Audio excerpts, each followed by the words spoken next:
Friends, ഇന്ന് തകർപ്പൻ പോരാട്ടമാണ്. സൺറൈസേഴ്സും ഗുജറാത്തും തമ്മിലാണ് മത്സരം.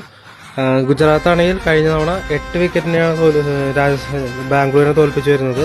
സൺറൈസേഴ്സ് ദയനീയമായി 80 റൺസിന്റെ തോൽവി വഴങ്ങിയാണ് വരുന്നത്.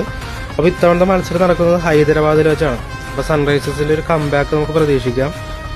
കഴിഞ്ഞ കളി ഹെഡ് അഭിഷേക് ശർമ്മ, ഇഷാൻ കിഷൻ എല്ലാവരും ഫോം ഔട്ടായിരുന്നു. ഇത്തവണ അവർ പെർഫോം ചെയ്യുമെന്ന് നമുക്ക് പ്രതീക്ഷിക്കാം. കാരണം അവരുടെ ഹോം ഗ്രൗണ്ടാണ്. നമുക്ക് ഹെഡിനെ എടുത്തേക്കാം, ഇഷാൻ കിഷൻ എടുക്കാം, അഭിഷേക് ശർമ്മ എടുക്കാം. അല്ലെങ്കിൽ ഇഷാൻ കിഷൻ ഒരു അഭിഷേക് ശർമ്മ എടുക്കാം. നിതീഷ് കുമാർ റെഡ്ഡി അവൻ ബോൾ ചെയ്തില്ല. കഴിഞ്ഞ ബാറ്റ്സ്മാൻ മാത്രമായിട്ട് നിന്നുള്ളൂ, പക്ഷെ കളിച്ചില്ല. നമുക്ക് വിവേക് അറോറനെ എടുക്കാം. കഴിഞ്ഞ കളി ബോൾ ചെയ്തായിരുന്നു. ഇവിടെ നമുക്ക് ഇഷാൻ ശർമ്മനെ എടുക്കാം. റാഷിദ് ഖാൻ ഫോം ഔട്ടാണ്. കംബാക്ക് വരുമെന്ന് നമുക്ക് പ്രതീക്ഷിക്കാം. കഴിഞ്ഞ 60 റൺസൊക്കെ കൊടുത്തത്. എടുത്തേക്കാം. സായി കിഷോർ, റുദർഫോർഡ് എല്ലാ കളിയിലും ഡ്രീം 11 ടീമിൽ വരാറുണ്ട്. ജോസ് ബട്ട്ലർ കഴിഞ്ഞ കളി കണ്ടായിരുന്നു. നമുക്ക് ഒറ്റയാൻ പോരാട്ടമാണ് നടത്തിയത്. ഗില്ലിനെയും എടുക്കാം.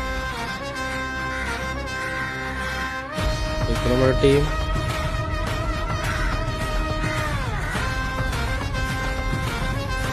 ഗുജറാത്തിന് അനുകൂലമായിട്ടാണ് ഇപ്പോൾ ടീം ഇട്ടേക്കുന്നത്. എന്താവും നമുക്ക് നോക്കാം. ക്യാപ്റ്റനകത്ത് ഹെഡിനെ ക്യാപ്റ്റനാക്കാം. വൈസ് ക്യാപ്റ്റനായിട്ട് നമുക്ക് സായി കിഷോറിനെ വെക്കാം. സായി കിഷോർ എല്ലാ കളിയിലും വിക്കറ്റ് എടുക്കുന്നുണ്ട്. ഈ കളിയിൽ വെച്ച് നമുക്ക് കളിച്ചു നോക്കാം.